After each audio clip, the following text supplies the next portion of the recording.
पिछले भाग में हमने जाना कि कैसे समाज की क्रूर जाति व्यवस्था और अपमान ने एक साधारण बालक ज्योतिराव फुले के भीतर बदलाव की आग जलाई। उन्होंने न केवल अपने लिए बल्कि लाखों दबे कुचले लोगों के लिए समानता और सम्मान का सपना देखा। उनका बचपन भेदभाव, तिरस्कार और अन्याय के बीच बीता, लेकिन उसी में क्रांति के बीज भी बोए गए।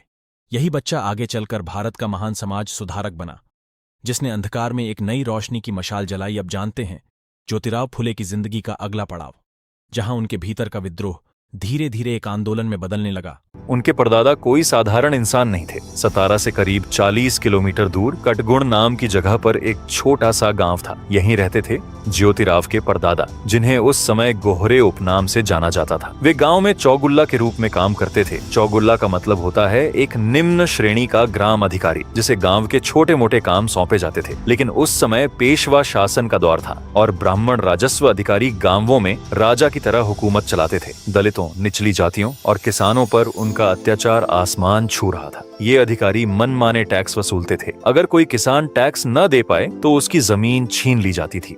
दलितों को तो इंसान ही नहीं समझा जाता था। उनके घर लूटे जाते थे, उनकी औरतों के साथ बदसलूकी की जाती थी और उनके बच्चों को गुलामी की जिंदगी जीने के लिए मजबूर किया जाता था। ज्योतिराव के परदादा ने यह सब अपनी आंखों से देखा। उनका खून खौल उठा। लेकिन उस समय निचली जाति की आवाज सुनने वाला कोई नहीं था, न कोई हाकिम, न कोई अदालत। फिर क्या था? उनके परदादा ने फैसला कर लिया कि अगर न्याय नहीं मिलेगा तो वे खुद न्याय करेंगे। एक दिन जब अत्याचार की हद हो गई तो उन्होंने उन ब्राह्मण राजस्व अधिकारियों के खिलाफ खुला विद्रोह कर दिया। कहते हैं उन्होंने उन जुल्मी अधिकारियों की जान तक ले ली। लेकिन यह बगावत आसान नहीं थी। अपनी और अपने परिवार की जान बचाने के लिए उन्हें गांव छोड़कर भागना पड़ा। अपने 3 बेटों को लेकर वे पुणे के पास खानवाड़ी गांव में आ गए। यहाँ उनके पास न पैसा था न कोई ठिकाना, लेकिन किस्मत ने उनका साथ दिया। खानवाड़ी में एक फूल वाले ने उनके परदादा के 3 बेटों को अपने पास काम पर रख लिया। उसने उन्हें फूल उगाने, मालाएं बनाने और बगीचों को सजाने का हुनर सिखाया। ये भाई इस कला में इतने माहिर हो गए कि उनका नाम पूरे इलाके में फैलने लगा। यहाँ तक कि पेशवा बाजीराव द्वितीय के शाही दरबार में भी उनके बनाए फूलों की मालाएं और सजावट पहुँचने लगी। पेशवा इतने खुश हुए कि उन्होंने इन भाइयों को इनाम में 35 एकड़ जमीन दी, और वो भी बिना टैक्स की। यह कोई छोटी बात नहीं थी। उनकी कला ने उन्हें नई पहचान दी। गोहरे उपनाम अब पीछे छूट गया। अब वे फूले कहलाने लगे, फूलों की तरह खिलने वाले। लेकिन यह नई पहचान भी उनकी जाति की सच्चाई को नहीं बदल सकी। हिंदुस्तान में उस समय हुनर से ज्यादा जाति मायने रखती थी। चाहे आप कितने ही बड़े कलाकार बन जाओ, समाज की नजर में आप वही शूद्र थे जिसे नीचा दिखाना उनका हक था। समय बीता और गोहरे जो अब फुले बन चुके थे, उनके परिवार की यह मेहनत और कला आगे बढ़ी। ज्योतिराव के पिता गोविंदराव भी अपने पूर्वजों की तरह फूलों और खेती का काम करने लगे। उन्होंने चिमनाबाई से शादी की और उनके 2 बेटे हुए, जिसमें सबसे छोटे थे ज्योतिराव। लेकिन ज्योतिराव के जन्म के 1 साल बाद ही एक बड़ा हादसा हो गया। चिमनाबाई का निधन हो गया, जिसके कारण गोविंदराव टूट गए। माली बिरादरी के लोगों ने उन्हें दूसरी शादी के लिए मनाने की कोशिश की, लेकिन गोविंदराव ने मना कर दिया। वे अपने बच्चों को अकेले ही पालना चाहते थे। इसके बाद सगुणाबाई क्षीरसागर ने ज्योतिराव और उनके भाई की परवरिश की। सगुणाबाई ने माँ की तरह दोनों बच्चों को प्यार दिया, लेकिन समाज का भेदभाव उनके पीछे पड़ा रहा। गोविंदराव दिन रात मेहनत करते, बाजार में फूल और सब्जियां बेचते, लेकिन उन्हें वो सम्मान कभी नहीं मिला जो ऊंची जातियों को मिलता था। ज्योतिराव, जो अब धीरे धीरे बड़ा हो रहा था, ये सब देखता था। उसके छोटे से दिल में सवाल उठने लगे, क्यों मेरे पिता को ताने सुनने पड़ते हैं? क्यों हमें नीची नजरों से देखा जाता है? उस समय दलितों और निचली जातियों का जीवन नर्क से कम नहीं था। गांव के बाहर टूटी फूटी झोपड़ियों में रहना उनका नसीब था। अगर कोई दलित गलती से भी ऊंची जाति के रास्ते में आ जाए तो उसे लाठियों से पीटा जाता था। उनके बच्चों को स्कूल के पास भी नहीं भटकने दिया जाता। अगर कोई पढ़ने की जिद करता तो उसकी किताबें छीन ली जाती थीं, या फिर उसका हाथ तोड़ दिया जाता था। औरतों का हाल और बुरा था। उन्हें न सिर्फ घर में बल्कि बाहर भी अपमान सहना पड़ता था। दलित औरतों को तो कई बार जानवरों से भी बदतर समझा जाता था। शिक्षा तो सिर्फ ब्राह्मणों और ऊंची जातियों के लिए थी। पुणे के मराठी पंडित अपने घरों में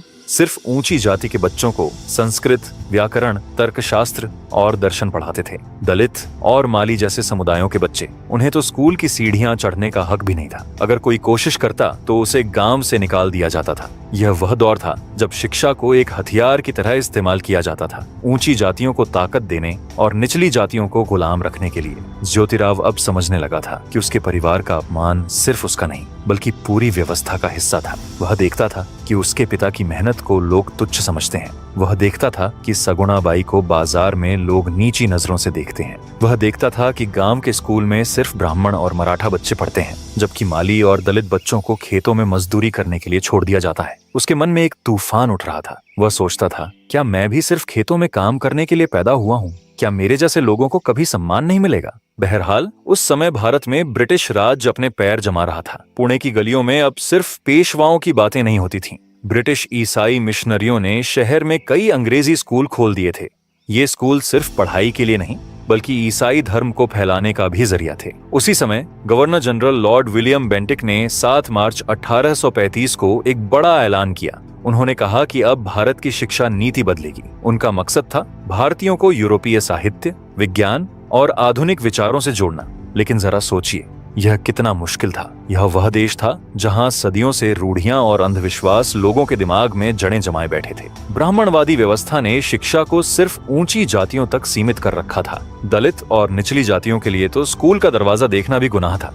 ऐसे में ब्रिटिशों का यह कदम एक नई हवा लेकर आया, लेकिन इस हवा को तूफान बनने में अब भी वक्त था। इस बदलते माहौल में ज्योतिराव अब 7-8 साल के हो चुके थे। उनके पिता गोविंदराव मेहनती और दूरदर्शी इंसान थे। वे चाहते थे कि उनका बेटा पढ़ लिख कर कुछ बने। उन्होंने ज्योतिराव को पुणे के एक मिशनरी स्कूल में दाखिल करवाया। इस स्कूल में मराठी, सामान्य ज्ञान और हिसाब किताब सिखाया जाता था। गोविंदराव को उम्मीद थी कि उनका बेटा पढ़ाई करेगा और परिवार का नाम रोशन करेगा। लेकिन स्कूल की दुनिया ज्योतिराव के लिए इतनी आसान नहीं थी। यहाँ उन्हें फिर से जातिगत भेदभाव का कड़वा स्वाद चखना पड़ा। स्कूल में कुछ कट्टरपंथी हिंदू शिक्षक और छात्र थे जो निचली जातियों के बच्चों को बर्दाश्त नहीं करते थे।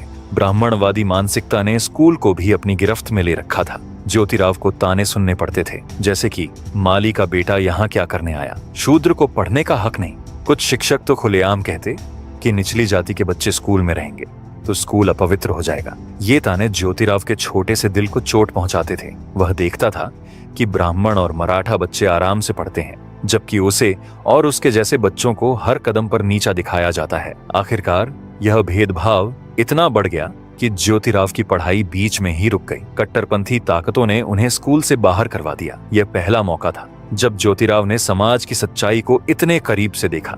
लेकिन यह अपमान उनके लिए हार नहीं, बल्कि एक नई शुरुआत था। स्कूल छूटने के बाद ज्योतिराव अपने पिता के साथ खेतों में काम करने लगे। सुबह से शाम तक वे सब्जियां और फूल उगाते, बगीचों को संवारते और बाजार में सामान बेचने जाते। लेकिन उनके दिल में पढ़ाई की ललक अभी भी जिंदा थी। सगुणा बाई, जिन्होंने ज्योतिराव को माँ की तरह पाला था, उसने उनकी इस भूख को देखा। उन्होंने घर पर ही ज्योतिराव को पढ़ने में मदद की। दिन में खेतों में पसीना बहाने के बाद रात को ज्योतिराव दिए की रोशनी में किताबें खोलकर बैठ जाते। उनकी मेहनत और जिज्ञासा देखकर गांव के कुछ लोग हैरान थे। ज्योतिराव की बातें अब सिर्फ बच्चे की बातें नहीं थीं। वह तर्क करता था, सवाल पूछता था और उसकी सूझबूझ लोगों को प्रभावित करने लगी। गांव वाले कहते, इस माली के बेटे में कुछ तो बात है। लेकिन समाज की जंजीरें अभी भी उनकी राह में थीं। समय बीता और अब ज्योतिराव 14 साल के हो गए।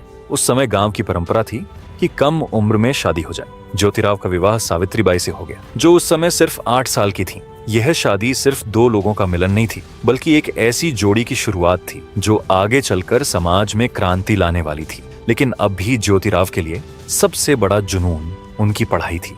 दिन में वे खेतों में हल चलाते और रात में दिए की लौ में किताबों के पन्ने पलटते। इसी दौरान ज्योतिराव की मुलाकात 2 ऐसे लोगों से हुई जिन्होंने उनकी जिंदगी को नई दिशा दी। एक थे उनके पड़ोसी गफ्फार बेग, जो उर्दू और फारसी के जानकार थे। दूसरे थे पादरी लेजिट, जो मिशनरी स्कूल से जुड़े थे। इन दोनों ने ज्योतिराव की आंखों में चमक देखी। वे समझ गए कि यह लड़का साधारण नहीं है। इसीलिए साल 1841 में उन्होंने ज्योतिराव को फिर से स्कूल में दाखिला लेने के लिए प्रेरित किया। ज्योतिराव को स्कॉटिश मिशन हाई स्कूल में दाखिला मिला। यह उनके लिए एक नया मौका था। इस बार उन्होंने ठान लिया कि वे हर मुश्किल को पार करेंगे। स्कूल में वे दिन रात मेहनत करने लगे। अंग्रेजी, गणित, विज्ञान, हर विषय में उन्होंने अपनी प्रतिभा दिखाई। साल 1847 में जब परीक्षा के नतीजे आए तो हर कोई हैरान रह गया।